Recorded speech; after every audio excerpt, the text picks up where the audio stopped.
Hi అందరికీ. ఈరోజు కార్తీక దీపం సీరియల్ చూసేద్దాం. ఒకసారి అందరూ సబ్స్క్రైబ్ చేసుకోండి. మేము ఈరోజు ఇంటికి తొందరగా వెళ్ళాలి అనుకుంటున్నాం, పర్మిషన్ ఇస్తారా సార్ అంటాడు కార్తీక్. ఏంట్రా సార్ అంటున్నావు? అగ్రిమెంట్ జ్యోత్స్నాకి నీకు మధ్యన ఉన్నది మాత్రమే. ఎప్పుడు వెళ్ళాలనుకుంటే అప్పుడు వెళ్ళు అంటాడు దశరథ. ప్రాబ్లం అయితే ఏం లేదు కదా దీపా. చూడు, వీడు నాకు అన్నీ చెప్పడానికి భయపడతాడు. నీకు నేను తండ్రి లాంటి వాడిని, నేనున్నాను. ఏ ప్రాబ్లం వచ్చినా నాకు చెప్పు దీపా అంటాడు దశరథ. కాశీ వద్దని చెప్పి వెళ్ళింది కదా అంటుంది కాంచన. మామయ్య మీరే చెప్తేనే కన్విన్స్ అవుతుంది స్వప్న, కాశీ వాళ్ళ మామయ్యతో అంటాడు. మీరు ఎవరు మాట్లాడను అంటే ఎట్లా మామయ్య? కావేరి నువ్వు చెప్తే వింటది కదా, నేను చెప్పినా వినదు అక్క అంటుంది కావేరి. సరే ముందు దాన్ని రమ్మను అంటుంది కాంచన. వీళ్ళని ఎలాగైనా కలపాలి ఈరోజు అంటుంది కాంచన. కూతురు కూడా భయపడతావు ఏంటి కావేరి, పిల్లు వెళ్ళు అంటుంది కాంచన.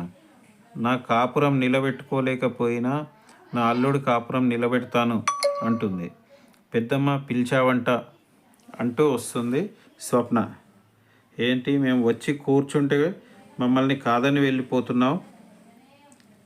అవును పెద్దమ్మ, నాకు కాశీతో ఇష్టం లేదు ఉండడం, నేను డివోర్స్ తీసుకుంటాను అంటుంది. నాకు ఒకప్పుడు అమ్మ వంకాయ కూర వండి పెట్టింది, వండి పెడితే తినమంటే నేను తినలేదు. ఇప్పుడు కాశీతో కూడా అంతే, నాకు ఇష్టం లేదు కాబట్టి మీరు ఎంత చెప్పినా నేను సంసారం చేయను అంటుంది. మాటలు బాగా నేర్చావే అంటుంది కాంచన. ఒకసారి కాశీని చూడవే, పిచ్చోడ్లా తిరుగుతున్నాడు నీ కోసం అంటుంది. కాశీ వాడిని క్షమించు, మనల్ని వదులుకోలేని బంధాల గురించి ఖచ్చితంగా ఆలోచించాలి స్వప్నతో అంటుంది. నేను అలా ఆలోచించాను కాబట్టే నా జీవితంలో తీసుకున్న కొన్ని నిర్ణయాల గురించి తీసుకున్నాను అంటుంది కాంచన. ఇప్పుడు నీకు సరిదిద్దుకునే టైం వచ్చింది స్వప్నతో అంటుంది. నేను కాశీతో కలిసి ఉండలేను అంటుంది స్వప్న నీ ముందు తల వంచాడు కదా అని తల పొగురుగా మాట్లాడకు అంటుంది వాళ్ళ పెద్దమ్మ నువ్వంటే నాకు చాలా గౌరవం, కానీ ఈ మనిషిని క్షమించను, పోరా బయటికి అని చాలా కోపంగా అంటుంది స్వప్న కాశీని. స్వప్న బిహేవియర్ టూ మచ్గా ఉంటుంది ఈరోజు. కాశీ కోపాన్ని దిగమింగుతూ బయటికి వెళ్ళిపోతాడు. పారిజాతం జ్యోత్స్నాల డైలాగులు చాలా బాగుంటాయి.